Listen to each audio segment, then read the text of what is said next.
Alright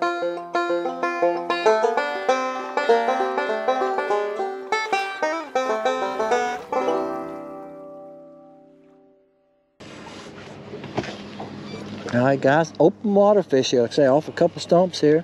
I'll show you. I don't know how big he is. This was one of the bigger marks there. That's a decent fish. Look, when you're out there in this time of year, and the fishing's been a little tough anyway with the weather seesawing and all that kind of garbage, you take what you can get. I see these guys holding up these 14, 15 inch crappie. He's probably pushing 11, 10 and 3/4, something like that. I'm going like, wow.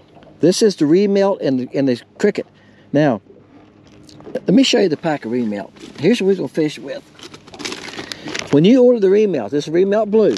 When you order the remelt, you get different body shapes. There's crickets, flukes, okay? I got them in motor oil remelts, blue remelts, lime remelts, and y'all want to look at the comments. People buying them, catching fish on them. Willowtails, LC shad. You don't know what you're going to get. It's kind of a grab bag, guys. It's whatever I can find to grab a bow and shoot that day. LC shad, okay?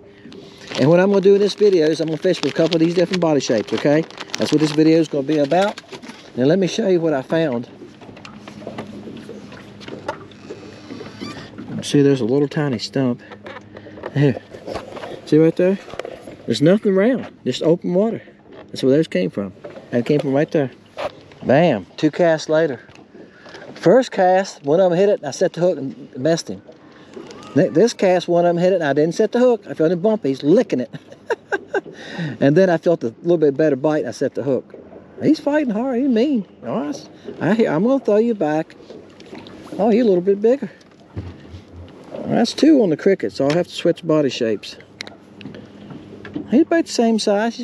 He's pushing 11. Bam. Bam. Alright guys, it's been a while. They get a little harder to catch.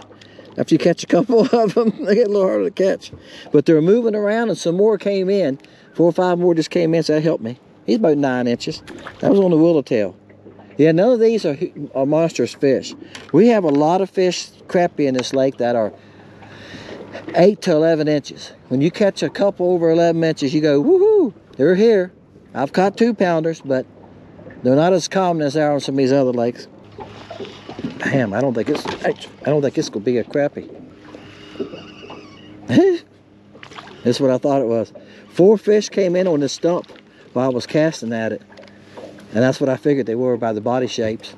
Looked like they had a longer body shape to them than a crappie. That question gets asked a lot too. See how long he is? You can see that. It didn't look like a football. Crappie looked like little footballs. You know, shape of footballs moving around. And sometimes you get some length to them. At a certain angle they turn if they're close to you. But bass, you can actually see their tail kick most of the time if you watch them a little bit. Even the smaller ones like that. He was probably 13 inches. Now this one might be a crappie. Get down and troll the motor. I don't know why he wanted to go to the trolling motor. I jerked him past it, didn't I? I got 6-pound line on this rod. This is what I usually use for deeper fishing and things like that. He ain't very big, and he was a pretty good sized mark down there, I thought. Some say it's hard to tell that mark sometimes. All 4 of the fish in that area are the same size. He's about 9 inches. Like I say, sometimes you can't pick how big they are. You got to take what you can get. I'm going to kick around here a little bit more and see if I can find anything that looks a little bit bigger. That was on the fluke. And one thing I did on the fluke, guys, so to go up against my roundness head, it comes kind of low to a point. I cut that little point off. It's 3 inches long. No, excuse me. It's 2 1/4 inches long. I cut about 1/8 of an inch off of it. It makes about a 2-inch bait, you know, in that area. The tail, hard to count that tail, isn't it? That little flimsy tail's about 1/4 inches long. So the time he's done that, it looks like it's 1 3/4. You know, the body, what I'm saying is it's 2 1/4 inches long, 1/4 inch of its tail, right?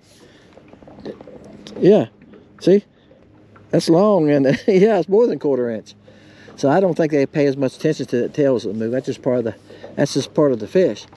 But I noticed that one bass I caught, that's not the first bass I've caught. I think I've caught 2 or 3. The first bass I caught spit up shad. He wasn't very big bass, 12 inches, maybe 11. He was spitting up shad that was that long. That was a good 3-inch shad.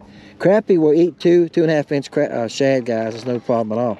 Little crappie, no. You know, you take a 11, 12, 13-inch crappie. He's going to be a pretty good sized shad. All right, guys, I switched rods. Went to my rod, a 2-pound test on it. Fish are moving. I showed y'all before, they're in open water, and they're moving. That rod has 6 pound on it, and I had a 1/16 ounce head. See, I got on this one. They got out there around 38 feet. I could barely reach them. And this rod has 2-pound test on it.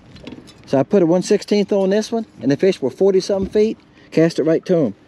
I mean, it dropped on their head.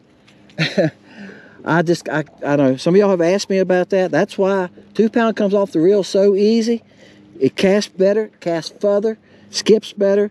It's just you got to be careful with it. That's a good fish. He's about 10.5. Bam. Yeah, that's nothing wrong with that one. That's good eat size right there. This is the LC shad. I got the fluke on the other rod. I just stuck the LC shad on that so I wouldn't have the same bait on both rods. All right, guys, I want to show you.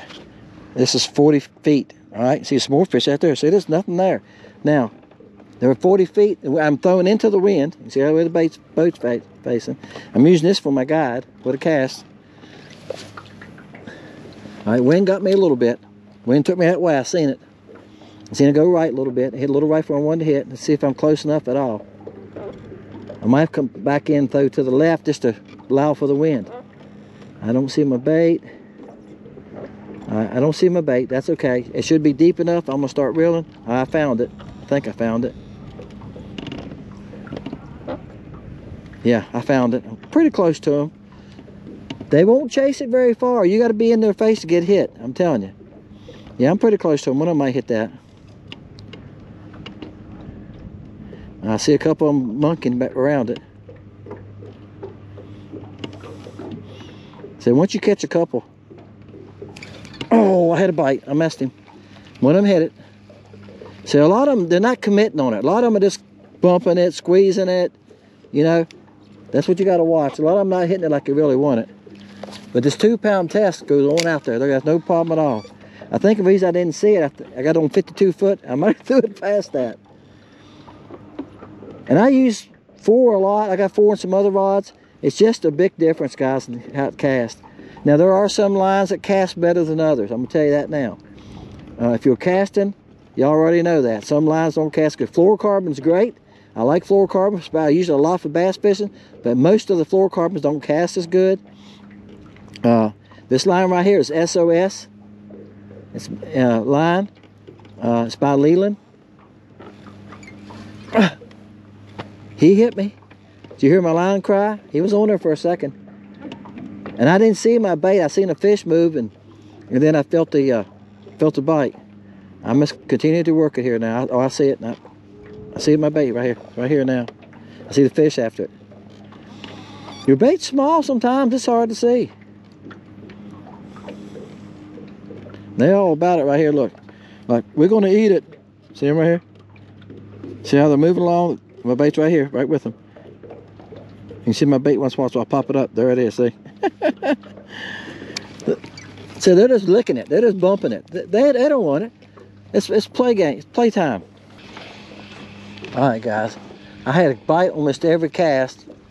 Like I say, they're scattered there, just on the ground. And here's the reason a lot of them are hard to catch. They're not monsters. But they kept bumping it, and finally this one bumped it. I popped it, and I felt he let go of it. And I seen the bait pop up in the air. I seen my bait that time, and he grabbed it. Now this fish was 40 foot out there, and I got my scope on 52 feet, and I couldn't find my bait. Finally, it come reeling back into the. I come reeling it back into the pitcher. So I'm throwing it further than 52 foot. That 6-pound wouldn't do that. 6 pounds a better size all around to use, though. I mean, if you, I'm not telling you. Oh, fish! I tore his lip a little bit. I'm not telling anybody run up by a 2-pound test. 2-pound tests, you got to learn how to work with it. But this SOS line, I bought it at Walmart. You can buy it at Walmart sometimes. I noticed. I checked our Walmart the other day. They had 4-pound. I think they didn't have 2. I think I ordered this somewhere. I looked around till I found it. It's made by Leland. That's the same company that makes. They make fishing baits too. They make the trout magnet and all that, right? Crappie magnet. Same company. Bam. Yeah, I'm doing a lot better since I switched rod and reels, guys. I'm catching more of them because I can reach them. and get the bait to them. That's the trick, guys. If you're not presenting the bait to the fish, you're not going to catch any, right? And I can get it to them. Put it right in their face.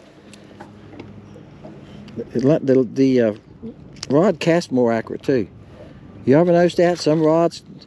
I watched somebody talking about that one time, and they said that a rod has a spine, and when you spin the rod, before you put the eyes on it, you find where the spine is, and you put the spine on top. If the spine is left and right, it doesn't cast as accurate. You ever heard that before? I watched a rod builder talk about that one time. He said that's the difference between a good rod. And I think there is something to that. I have gotten rods that, like this rod here, I can put it where I want it. I have gotten rods that I have trouble putting the bait exactly what I want it when I'm casting 30 or 40 yards. So it could be something, 30, 40 yards, 30, 40 feet. It could be something to that. Yeah, it's like a bass. Going around in a circle like a bass. That's a crappie. Yeah, you see him going around in circles? He just goes, I don't think I've ever had a crappie do that. It must be the cold water. You drinking too much of that cold water, boy? That's a good one there, guys. I'm just running around in circles here. I got my finger on the fishing line. There you go. LC shad remelt. Bam, that's a good fish there. He's 11 and a half. Bam, that's what I'm talking about. Love it when the water gets cold. You can just run around in circles in open water, any little cover. These are moving. I'm seeing schools and schools of them just moving. And I'm seeing plenty of bait fish. That's bait fish. Here's one fish way out there. One. Let's go out here a little further. There you go. See? One fish. It's probably a crappie. Now I'm seeing a lot of bass too. We have a spotted bass. Look here. Let me stretch them right here. Those are small ones. That's out there 65 feet. That's what I'm doing. I'm running about 65 feet, 70 feet, spotting them, getting close to them, trying to stop around 35 to 40 feet, casting to them. Yep.